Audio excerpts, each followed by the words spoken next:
Rhonda, thank you very much for joining us again for our podcast. We've known each other for a long time now. You've been running trips to Africa for a long time. You've been working with Journeys Worldwide for a huge amount of time. And you've been going to Africa primarily. And what first drew you to Kenya? And when was that? Oh, Sean, hello. Nice to say hello to you again. Yeah, around about 30 odd years ago, there used to be a group of us traveling around the world, and I put a map up. We always used to put a map on the back wall, and we used to throw a dart. And where that dart landed, that's where we would all go. And there was about 30 of us, all friends, all traveling always together once a Amazing. year. And that's where we first started. And once we got to Johannesburg, then into Kenya, I'm afraid it got into our blood and it hasn't stopped since. Africa does that to you. You just keep going back again and again and again. Absolutely. Just love it. Unfortunately, this is my last one. I just can't, the old body's wearing out and I just can't keep going. But oh, Sean, the most I'm sure wonderful memory. you've told me that once before, Rhonda. Let's see how we go. I'm sure you'll make another. Yeah, yeah, it's fantastic. And now, with you were awarded an Order of Australia medal a couple of years ago, and a lot of it had to do with your work that your travels in Kenya. Can you tell us a bit about that? Yes, I was given the wonderful honour of being receiving a recipient of the OAM. I've done a lot of work in the Shoalhaven here, raising money for our schools, our institutes, our blind institute here in the Shoalhaven. And then once we got into Kenya, we decided we would start doing building wells, a hospital. We've done an AIDS hospital, and then we started in on the schools. One school up at Nanuki, we started with 123 children. Then now we visited that school last year. I have kept in contact with it every year, and we're nearly over 1,000 students, and it's one of the top schools actually in the area. That's Very amazing. And proud that of that school, school. didn't that Yeah, school start just under a tree? that school just started under a tree, That's exactly. amazing. Just students sitting under a tree, and we Well, thought, what on earth? congratulations on that. That's amazing. Yeah, it was wonderful. Yeah. Fantastic. No, you've obviously got a lot. Kenya's obviously been a big draw for you. You've been all over though. Where all have you been to? Everywhere from East Africa to West Africa, Sean.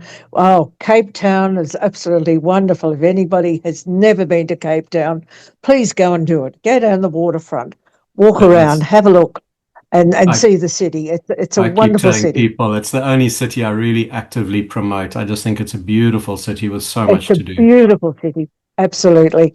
And Namibia, Botswana, they're places that these people should see. Yeah.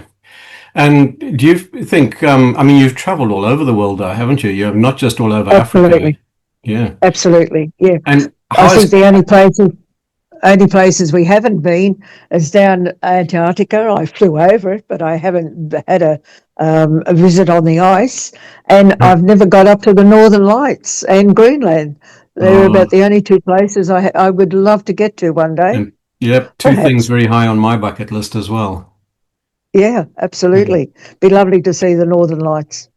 And do you think Africa's changed the way your approach to travel, or how do you look at things now? With all the people that you interact with, the animals, everything like that, it's definitely must have changed your approach to life as well, I suppose. Absolutely. Um, you sort of get a feeling when you're in Kenya that um, it's the city has grown up from when I first started going. It's actually grown up now. Technology has come in, and everybody and everything is changing drastically. The people, absolutely wonderful. I always love the people there, the animals, the wildlife. But what really gets me is the scenery. The scenery down in the Masai Mara, you've got the green hills, you've got the red dirt, You've got all the yellow tonings, and the scenery is just absolutely beautiful. Even when Yeah, you get up to Salvo, you've got Kilimanjaro looking right down at you, 19,000 feet. There she stands looking at you.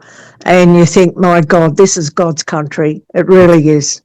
it really is. And it's such diverse and just so beautiful. And just the animals just, yep, I do. I miss it a lot, but yeah. Yeah, yeah, Yeah. yeah. So have you had any Getting, I special can't go. experiences that you would, you care to share with everybody? Any one in particular, maybe? As the one that really brings to mind, a couple of years ago, we were down on the Mara River, and there was a herd of elephants trying to cross, and the matriarch brought them across. But when you look back along the riverbank, there was a female with a baby calf, and the calf probably would have been no more than 5, 6, 7 days old. And I think the mother realised that that calf could not possibly cross the river. So what happened? The matriarch came across the river with the herd. She walked back, picked the baby up in her trunk and carried it back across the river, put it down on the bank, and Mum followed. And to me, I think, my God, this is nature at its very best, how they protect and look after each other. The elephants are just wonderful, wonderful animals. And to see that happen, they're a family and they Yeah. treat each other as a family. Yeah, And it's elephants just are beautiful to very, watch. very special. I Beautiful to know that watch, just, Dawn. yeah, Yeah. the strong bonds that they have between each other, that must have been a really amazing sight Oh, to witness. the bonding they have is absolutely wonderful. And Yeah, of course, when they lose one of their own, they grieve, they do. and they stand over that body and they grieve for their lost mate. And Yeah, it's just wonderful to watch it. Absolutely. yeah. So, on this coming up trip now, which you tell us is your last, but we know it won't be. Yes, um, it will be. It will be. you're going to be going to quite a few places which have kind of your trips have evolved over the years, and you're spending more time in areas, going to less places, and spending more time and going to different places as well. I mean, like Tsavo and Amboseli, these are Yes. wonderful places to go and visit. And that's pretty much what you'll be doing again this year, isn't it? That's right. We've found as we've been getting older that we can't pack a bag every night and keep going. It's So no we've fun either. decided to, oh, it's no fun, and you don't see the things that you should see. So we've decided to slow the pace down again this year up to Salvo. We're having 3 nights in Amboseli, and it's the most wonderful lodge. You sit on the veranda, the animals come actually to you. They come to the waterhole, and you can sit on that veranda all day, and the giraffes will come in, the elephants will come in, and you think, my goodness, why go out on a game drive when we can sit on a veranda and watch it all happen? So we've got Yes. 3 nights there. Then we travel over, of course, to the Serena under the base, the Kilimanjaro itself. Stay What the a night there. beautiful Back to backdrop. Yeah. Sweetwater. Oh, absolutely. And this time we're going down to Lake Elementator, down to the lakes where the pink flamingos are. And we've got 2 nights down there. And from there we go up to the school. We've got a small school at Gilgil that we'll be going and travelling to, taking the group there. We usually stop at a supermarket and buy some treats for the children, some chippies or sweets, whatever we can pick up, take it up to the children, and we have the most wonderful day with them at the school. And this is something that a lot of the other groups never do.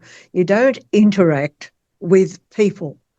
And I think you need to do that when you go on a safari. You need to meet the people and And see what authentically actually as happens. well. It's not a contrived experience that you're having. It's a That's right. genuine, It's authentic something experience. that, yeah, that's exactly right. And I think just being and meeting the people, involving yourself in their lives, it gives you a different perspective. Totally, absolutely. Oh, excellent. So I know we're not running the video today because you're recovering from a surgery, and I hope you recover quickly from that. And I know you Thank you, are sir. getting there. Um, Thank you. But now, with your trip coming up now, any tips, if there's any first-time travelers? Because we've had an opening and we've got two more spaces on this trip, so there may be two more people joining. So, and most of the people on the trip have been with you time and time again. And Yeah, but I think yeah. Jenny, I think's been with you about 10 times Yes, or something. Linda, this is her 8th trip, Sean. Wow. Marlene, of course, is coming back. Quite a few years ago, Marlene took all her children and grandchildren. There was 18 of them in the group, and we Wow. took What all a the group. kids over. It was wonderful. Neil Law done the same thing. He took all his grandchildren over.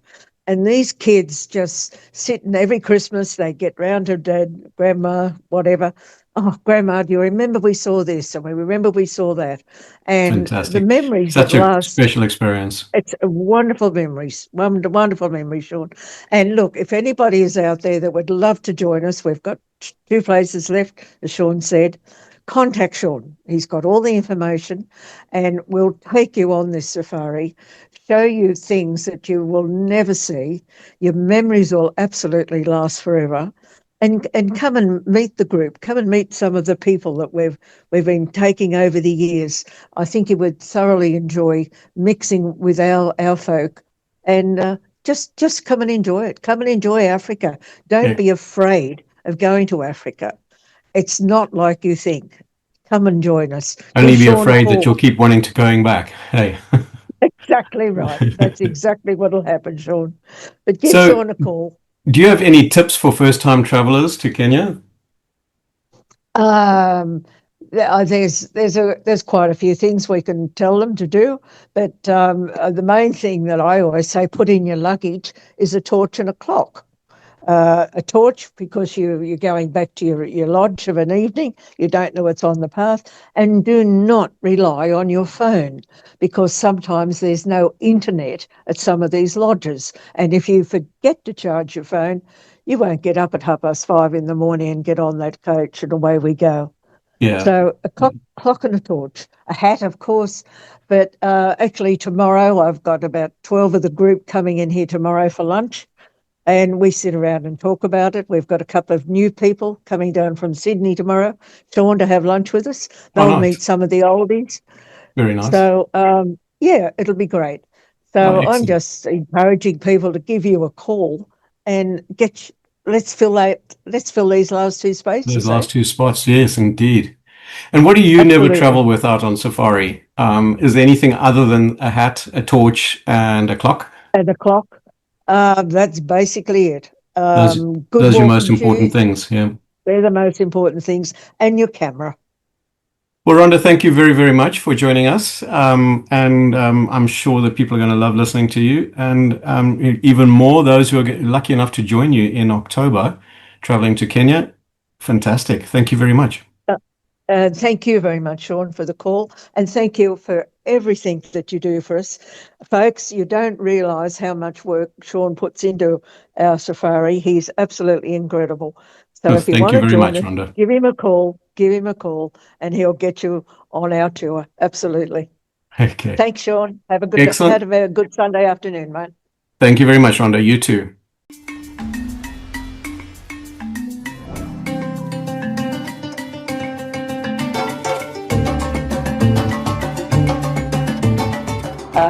My name is Rhonda Moore.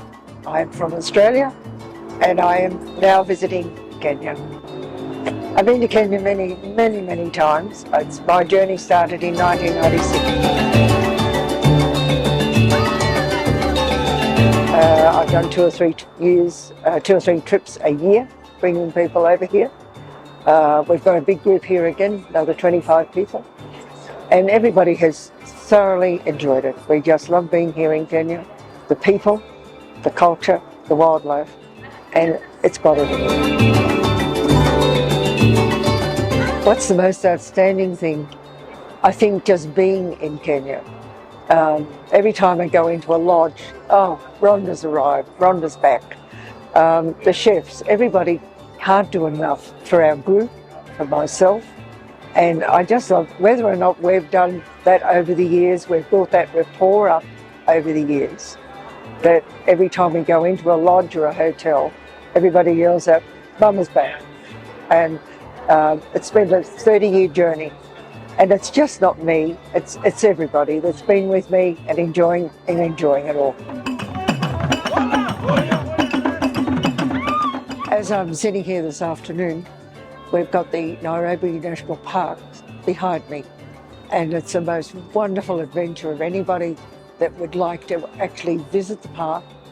The animals are there, the leopard, the giraffe, they're all in the park, and it's a wonderful experience, it really is. Daphne Sheldrick, the elephants, go and see them, it's a must. The giraffe manor is another must. These things that people must see when they come to Nairobi, and it's just a wonderful experience to do it.